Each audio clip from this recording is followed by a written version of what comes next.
Hello everyone, and welcome back to another great lesson with English Pod. My name is Marco, and beside me is Erica. So Erica, let me paint you a scene. You're calmly walking down the street, maybe humming your favorite tune, when bam, someone on a bike crashes into you. And then they say, "I didn't mean to knock you over, my tire exploded. Please accept my apologies." Is that a good enough apology? Oh my gosh, Marco, are we talking about romantic bike accidents now? I mean, I'd need more than, "Please accept my apologies," if my ankle was broken. Fair point. But it got me thinking about the phrase knock over. It's such an interesting way to describe accidental actions, isn't it? This idea that with a small movement, you send things, coffee mugs for example, into chaos. Ugh, don't remind me. Just this morning, I knocked my coffee over, spilled it everywhere, absolutely everywhere. And Marco, I swear, it was like a crime scene on my desk. Was it a crime of passion or just bad coordination? Ha! I think my clumsiness is to blame. But you know, what really saved the day was my apology to myself and my coworkers. I'm so sorry, everyone. My caffeinated chaos knows no bounds.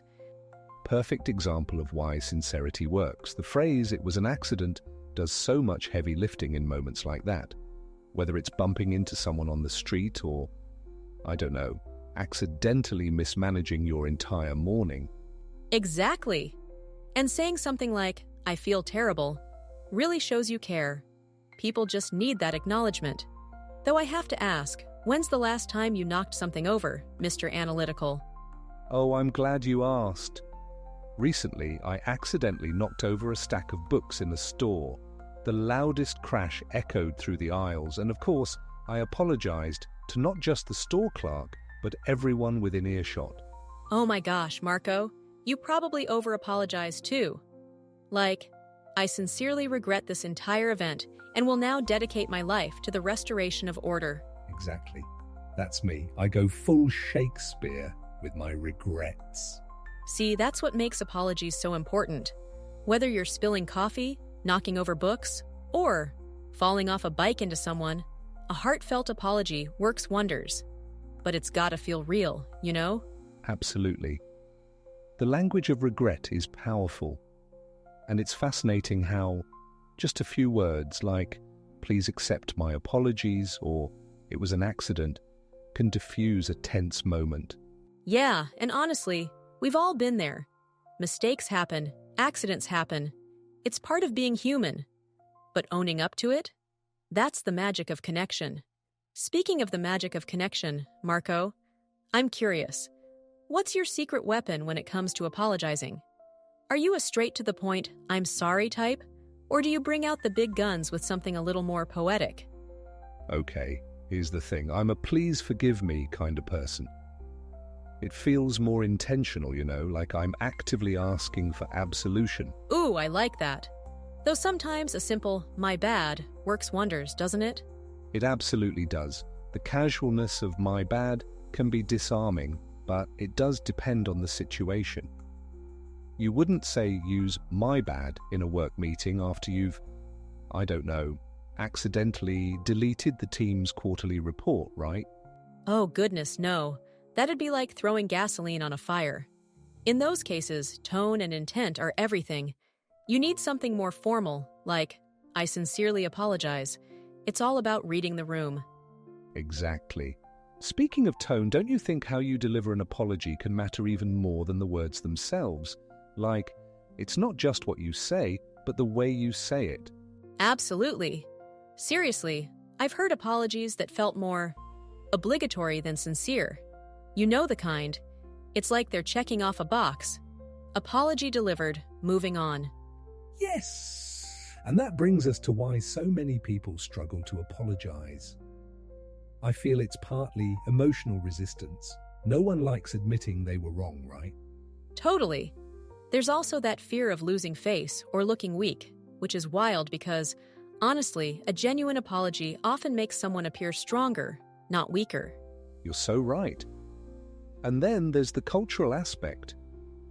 In some places, apologies are more transactional. more about resolving the situation. But in others, they have a deeper emotional weight. Oh, like in Japan, where bowing while apologizing shows sincerity and respect? That's beautiful. Meanwhile, here, you can just slap together a "my bad" over text. Emojis optional. Aha, exactly. But that cultural contrast fascinates me. It makes you think, how many misunderstandings arise just because the apology isn't delivered the way one expects? Ah, so true. Marco, I have to ask though, what's your pet peeve when it comes to apologies? Oh, easy. The infamous, "I'm sorry if you felt that way." That line makes my skin crawl. It's not even an apology, it's a verbal shrug. Yes. It's like, oh, I didn't do anything wrong, but I guess you're sensitive, so here's a half-hearted sorry. Ugh, the worst. Real apologies need accountability, period. Couldn't agree more. And that's the beauty of apologies. They don't have to be grand, just honest. It's the humanity behind them that matters most. You know, Erica, speaking of what makes our connection so human, have you ever noticed how love and coincidence often seem linked? It's fascinating. Something random, like a bike crash, can somehow lead to something as profound as love. Isn't that strange? Oh, not strange at all, Marco. It's kind of magical, isn't it? I actually knew a couple who met during a protest. He'd lost his voice from chanting slogans, and she handed him a water bottle. That one small act? It turned into their first conversation, and eventually their wedding vows.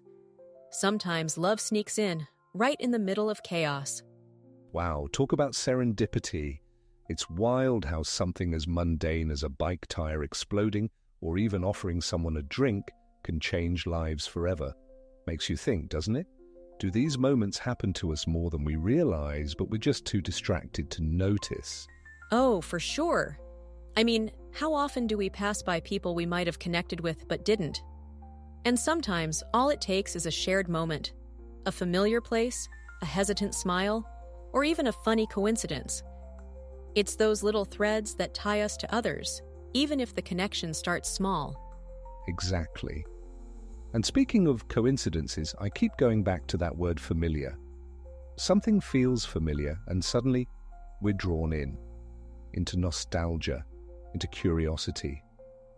It's comforting, yet intriguing, how familiarity works on us emotionally. Do you think it's the first spark that drives connection? Absolutely. Familiarity is like an anchor. It keeps us steady while pulling us deeper.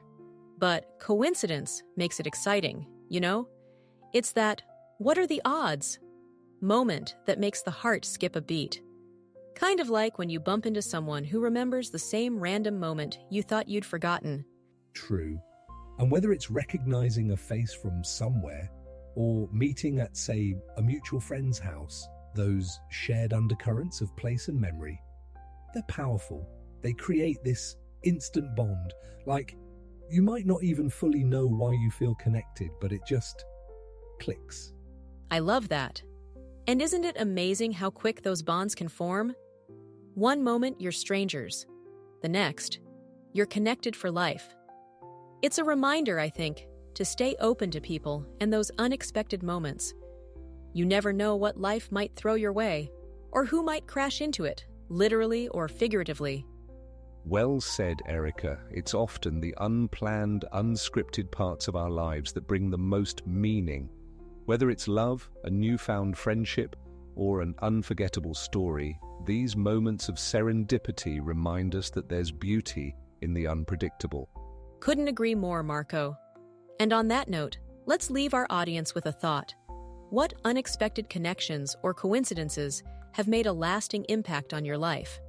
Think about it, and maybe even share it with someone today. Yes, because as we've learned, love and connection can happen anywhere, at any time. Stay curious, stay open, and as always, keep discovering the beauty of those serendipitous moments. Thanks for tuning in, everyone. And that's all for today. Take care, and we'll see you next time.